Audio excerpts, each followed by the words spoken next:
मोकामा में महागठबंधन की जीत, गोपालगंज में महागठबंधन की हार, इस विषय पर आज हम बात करेंगे। हमारे साथ मौजूद हैं राजद के प्रवक्ता हैं पप्पू जी, शशि रंजन उर्फ पप्पू जी, और पत्रकार हमारे भाई हैं विक्रमादित्य कुमार जी।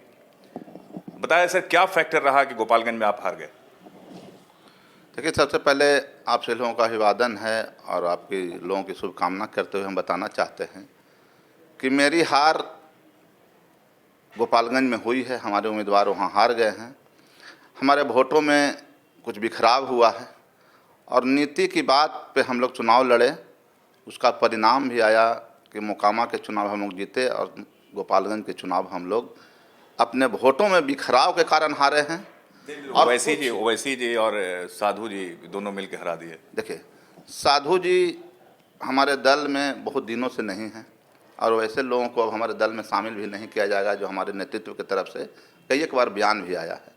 ओवैसी जी को पूरा देश जानता है कि बीजेपी का बी टीम में वो काम करते हैं और बी टीम बहुत सारे देश के राज्यों में अपने आप को साबित किए हैं कि भाजपा के समर्थक के रूप में कहीं वोट कटवा साबित होते हैं। कुछ वो भी प्रभाव रहा। और एक बात और हम बता दें, वहाँ के जो उम्मीदवार हैं, जो महिला उम्मीदवार कुसुम देवी जो हैं, उनके प्रति सहानुभूति भी जब कभी उपचुनाव मृत्यु के बाद होता है तो वहाँ के लोगों में सहानुभूति और एक भावनात्मक बात जुड़ जाता है। वहाँ हम लोग बिखराव और भावना के वोट से कम वोटों से हारे हैं। पप्पू जी, इसमें एक यह भी सवाल बनता है कि महागठबंधन की सरकार बनने के बाद यह पहली चुनाव थी उपचुनाव के रूप में, और आप कह रहे हैं कि सहानुभूति था, तो उसी तरीके से मोकामा में भी तो आरजेडी के पहले उम्मीदवार थे अनंत सिंह, वो जीते थे, इस बार उनकी पत्नी जीत गए हैं। इसमें बड़ी बात क्या है? फिर आपकी सरकार में कहीं ना कहीं जनता को भरोसा नहीं है। देखिए, मोकामा में जो हमारे उम्मीदवार हैं वो पहले एनडीए गठबंधन से जीत कर आए थे। आप भाजपा की नीति को पकड़िए कि वो किस तरह का आरोप लगाता है। जिस दिन गठबंधन के साथ थे अनंत सिंह, उस दिन उन बहुत अच्छे थे, और आज जिस तरह से वो आरोप लगाए, और भाजपा नीति से ज़्यादा आरोप प्रत्यारोप, मानवता को तोड़ने वाला राजनीति करता है। हमारी पार्टी नीति की राजनीति करती है, विचार की राजनीति करती है। आम आवाम को सुविधा पहुंचाने वाले कार्य के आधार पर हम लोग चुनाव लड़ते हैं। मोकामा में हमारी जीत हुई। हम बता रहे हैं कि हमारे कुछ वोटों का गोपालगंज में बिखराव हुआ, लेकिन हमारे वोट का जो प्रतिशत बढ़ा उस पर भी आप ध्यान दीजिए। पप्पू जी, इसे कैसे कह सकते हैं कि वहाँ जो है वोट काट लिए, वोट कटवा की भूमिका में रहे? आप लोग महागठबंधन में कई पार्टियां हैं और बीजेपी अकेले चुनाव लड़ रही थी, अपने दम पर चुनाव लड़ रही थी, तो फिर इसमें काटने की कहाँ बात है? हो सकता है उस गठबंधन में भी तमाम राजनीतिक घटक दल होते तो आपकी स्थिति और बुरी होती। और मोकामा में तो कहा जा रहा है कि वहाँ आरजेडी की जीत नहीं हुई है, बल्कि छोटे सरकार की जीत हुई है, अनंत सिंह की जीत हुई है। देखिए, गोपालगंज में आप पिछले चुनाव के वोट का प्रतिशत देख लीजिए, हमारा वोट कितना आया था, इस बार मेरा वोट में कितना इजाफा हुआ। और रहा बात मोकामा के, तो गठबंधन के तहत ही अनंत सिंह पिछले बार जीते थे, इस बार हमारे गठबंधन से जीते हैं। तो वहाँ विचार के राजनीति पे हुआ, किसी व्यक्ति विशेष के जीत कहीं नहीं हो पाता है। ये चुनाव क्या 2024 पे भी असर पड़ेगा? इसमें नहीं, एक सवाल इसमें और बनता है कि यहाँ जो है मोकामा में आपके वोट का अंतर जो होता था, जीत का अंतर, वो बहुत कम गया है। और इसमें लोगों का कहना है कि इस बार जीत गए हैं इसलिए क्योंकि छोटे सरकार का वहाँ वर्चस्व था, ना कि नीतीश कुमार और तेजस्वी यादव को बिहार की जनता पसंद कर रही है। देखिए, जो विगत चुनाव हुआ था जिसमें वोट के पोल का प्रतिशत, उससे और इसमें अंतर हो गया है, तो जीत का भी अंतर हुआ है। उस बार वोट का प्रतिशत कुछ ज़्यादा था, इस बार वोट का प्रतिशत कम गया है, उससे जीत का भी अंतर कम गया है। हमारा वोट यहाँ भी बढ़ा है और गोपालगंज में भी बढ़ा। 2024 में आपको लगता है इस चुनाव का एक बहुत बड़ा असर देखने को मिलेगा? देखिए, 2024 में तो साफ साफ है, बीजेपी का नामो निशान नहीं रहेगा। और बिहार से ही हमेशा आंदोलन की शुरुआत हुई है और बदलाव की शुरुआत हुई है। चाहे आज़ादी का लड़ाई हो, चाहे सामंतवाद की राजनीति के ख़त्म करने का लड़ाई का जो जरिया बना, बिहार ही बना। और इस बार भी भाजपा के सफाया का जरिया बिहार ही बनेगा। और आने वाला चुनाव में अब भाजपा कोई फैक्टर नहीं रहा। लोग उसको जुमला पार्टी, झूठा पार्टी और धोखा देने वाली पार्टी के रूप में देख रहे हैं। युवा में निराशा है, किसानों में निराशा है, व्यवसायियों में निराशा है, महंगाई चरम पर है। और उसके बाद बीजेपी लगातार शासन में केंद्र से सिर्फ धर्म के नाम पर, बिखराव के नाम पर और भावना के नाम पे राजनीति कर रहा है, कहीं भी विकास के मसले को राजनीति नहीं कर रहा है। गोपालगंज में जो चुनाव हुआ उसमें कहा जा रहा है कि ओवैसी ने बदला ले लिया, क्योंकि ओवैसी के पूरे विधायकों को आरजेडी में विलय कर लिया गया था, ये कहा जा रहा है। देखिए, हम पहले ये बताएं कि हमारे नेता जो हैं तेजस्वी प्रसाद यादव और श्री लालू प्रसाद यादव और नीतीश कुमार जी, ये सब विचारधारा की राजनीति करते हैं। जब विचारधारा में जो उनके विधायक जो जीत गए थे पिछली बार, उनको लगा कि नहीं, ओवैसी का विचारधारा से बिहार का विकास होने वाला नहीं है, हमारे विचारधारा को वे लोग पसंद किए। जीते हुए प्रतिनिधि को कोई तोड़ नहीं सकता है, उनमें विवेक होता है, उनमें जागृति होता है, और लाखों लोगों का वो प्रतिनिधित्व करते हैं, तो उनको भी लाखों लोगों के प्रति जिम्मेवारी बनता है। वो जानते हैं कि जब तक हम विचार के साथ, नीति के साथ और न्याय के साथ नहीं रहेंगे, हमारे क्षेत्र में भी हमको लोग नहीं समझ पाएंगे। और ओवैसी का जो भावना है, जो जिस रूप में वो राजनीति करते हैं, किसी को हराने के भी उस राजनीति करते हैं, वोट कटवा के रूप में राजनीति करते हैं। जीते हुए प्रतिनिधि अपने विवेक से सही निर्णय के साथ आए हैं। पप्पू जी, जो है आप दोनों उपचुनाव पर गए थे और लोगों से राय भी ले रहे थे, वोट भी मांग रहे थे।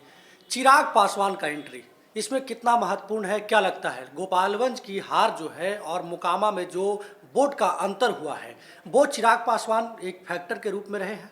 देखिए, चिराग पासवान की राजनीति उनके पिता पे आधारित राजनीति है। रामविलास पासवान, स्वर्गीय रामविलास पासवान महान समाजवादी नेता थे, आरक्षण के समर्थक थे। चिराग पासवान बीजेपी के हाथ का खिलौना बन गए हैं।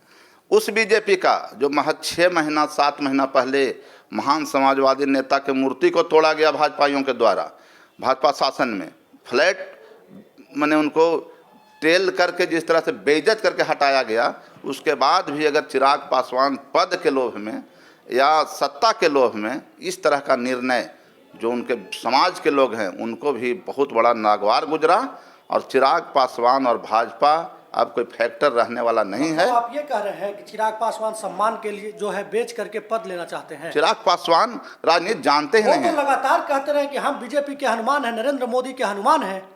इसीलिए तो ललन सिंह भी कह रहे हैं कि जो है नीतीश कुमार को हराने के लिए चिराग पासवान को लाया गया था। फिर सम्मान कहाँ बेचने की बात है, सम्मान कहाँ खत्म करने की बात है? अपने आप को हनुमान कह रहे हैं, और जिनको राम समझ रहे हैं उनको उनसे प्रेम नहीं था, तब तो मूर्ति तोड़ा गया और फ्लैट से उनको हटाया गया, उनके पार्टी को तोड़ा गया। इस तरह बेइज्जती सहने के बाद भी अगर चिराग पासवान, और उनका निर्णय कोई अजूबा निर्णय नहीं है, चिराग पासवान अपना व्यक्तिगत राजनीति करते हैं, उनके विचारधारा का राजनीति न रहा है न रहेगा। एक सवाल और हम करेंगे आपसे कि राजद जो है पहले भूमिहार से दूर रहती थी, लेकिन अब मैं देख रहा हूँ कि राजद भूमिहार के बहुत करीब जा रही है। जैसे अनंत सिंह हो गए, और भी लोग हैं जो मतलब राजद भूमिहार को प्रश्रय दे रही है। अब क्या आपको लगता है कि क्या ये भूमिहार जो जाति है, क्या वो अब भी राजद में जुड़ेगी और इससे लाभ होगा राजद को? देखिए, हम लोग के पार्टी में कभी जाति विशेष पर राजनीति नहीं हुआ। नहीं, पहले तो ऐसा नहीं था। नहीं, सब दिन था। इसके पहले भी कई भूमिहार नेता हमारे बिहार में मंत्री रहे, केंद्र में मंत्री रहे। क्योंकि मोकामा में जो ताकत झोंका गया, जिस तरह से लगा गया, उसको देखकर हम पूछ रहे हैं। देखिए, दल के मजबूती के लिए, विचार के मजबूती के लिए हुआ। किसी जाति विशेष पे हमारे दल के नेता लोग राजनीति नहीं करते हैं। और उसका एक बात हम बता रहे हैं, आज ही सुप्रीम कोर्ट से एक जजमेंट आया है स्वर्ण आरक्षण पर, 3-2 के बेंच से फैसला हुआ है। हम उसका स्वागत करते हैं, लेकिन साथ ही यह भी हम मैंने उस बात पे बताना चाहते हैं कि वैसे स्वर्ण को आरक्षण दिया जाए जो इसके लायक हैं। आज कहीं वो ऐसा हर्ष न हो जाए कि जो योग्य हैं और आरक्षण का वहाँ भी लूटपाट मच जाए, जो वंचित, जो इसके हकदार हैं वे लोग वंचित न रह जाएं। ऐसा हमारे कई एक नेताओं का भी बयान आया है। हमारी पार्टी जाति पाति की राजनीति नहीं करती है, और तेजस्वी प्रसाद यादव लगातार बोलते रहे हैं कि राष्ट्रीय Janata Dal A to Z की पार्टी है। अच्छा पप्पू जी, एक सवाल ये बनता है कि 2015 में जो महागठबंधन बनी थी, उस महागठबंधन में और अभी के महागठबंधन में क्या अंतर है? देखिए, महागठबंधन का जो उस समय बना था, उस समय एकदम बीजेपी जो है पलड़ा साफ था, जिला के जिला जो है एक भी सीट नहीं, एक भी विधायक नहीं, मतलब देखने में भी बीजेपी कहीं दिखाई नहीं देता था। झंडा पताका लोग उठाने में शर्म महसूस कर रहे थे। आज जो है 2 सीट पर चुनाव हुआ है, एक सीट पर जीत हुई है। अभी क्या लगता है? देखिए, राजनीति में तो कभी कभी जैसे विचारधारा के साथ साथ मुद्दा पे भी बदलाव होता है।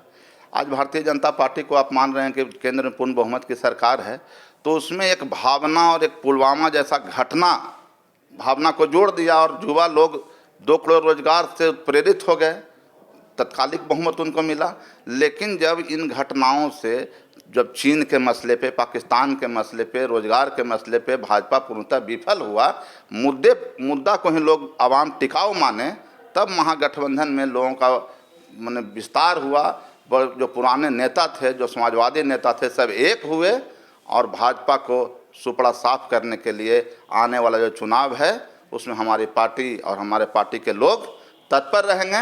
और ये इन चुनाव से हम लोग आसान्वित हो गए हैं, आसान्वित नहीं, पूर्ण विश्वास हम लोग को हो गया है कि आने वाला जो 24 का चुनाव होगा, भाजपा का बिहार से ही नहीं पूरे देश से सुपड़ा साफ होगा। नीतीश कुमार पीएम मटेरियल है इस चुनाव के बाद भी? देखिए, नीतीश कुमार जो जिनमें 17 साल से लगातार मुख्यमंत्री चलाने, एक राज्य को चलाने का अनुभव है, उनको पीएम मटेरियल का एक सिस्टम है। तो गए, प्रचार में गए भी नहीं थे? नहीं जाने, और स्वास्थ्य लाभ ले रहे थे उस समय, उनको पैर में कहीं चोट लग गया था, तो जब स्वस्थ रहेंगे तो कहीं जाना होता है। मुख्यमंत्री का एक प्रोटोकॉल भी होता है, उनके साथ एक सिस्टम भी जुड़ा हुआ रहता है। लेकिन जो आजकल इलेक्ट्रॉनिक मीडिया के माध्यम से उनका प्रचार प्रसार भी हुआ, उनके लोग राष्ट्रीय अध्यक्ष जदयू के वहाँ टाइम दिए, इसमें जाने और न जाने का कहीं कुछ असर नहीं। इसका असर 2024 में पूरी तरह से दिखेगा? हाँ, 2024 में बिहार में बीजेपी का सुपड़ा साफ होगा और ये 40 सीट ही पूरे देश के राजनीति को बदलाव का कारण बनेगा। तो ये जो है पप्पू यादव का कहना है कि बिहार में जो उपचुनाव हुआ है उसमें महागठबंधन पर बिहार की जनता ने भरोसा किया है और चिराग पासवान को यह कोई फैक्टर नहीं मानते हैं। और उनका साफ कहना था कि चिराग पासवान अपना सम्मान देकर भी सत्ता में रहना चाहते हैं। राम समझे या न समझे कि मेरा हनुमान है, लेकिन हनुमान अपना सत्ता भोगने के लिए, सत्ता का सुख भोगने के लिए, लगातार सत्ता के करीब रहने के लिए अपने राम को नहीं भूलेंगे और सम्मान देकर भी प्रचार करेंगे। बहरहाल यह बात, ये इनका कहना था और ये क्या मानते हैं नहीं कह सकते, लेकिन चिराग पासवान की एंट्री कितना महत्वपूर्ण है ये बिहार की जनता ही तय कर सकती है। और यह जो उपचुनाव के परिणाम आए हैं उसमें बहुत कुछ स्पष्ट हो गया है। इसमें सोचने की जरूरत है अब एनडीए और महागठबंधन दोनों को, क्योंकि जहां प्रधानमंत्री मटेरियल बिहार के मुख्यमंत्री नीतीश कुमार बताए जा रहे हैं, तो वहीं 2025 में फिर से विधानसभा चुनाव होनी है। इसी तरह की चर्चा हम हमेशा करते रहेंगे। फिलहाल दीजिए इजाजत, नमस्कार।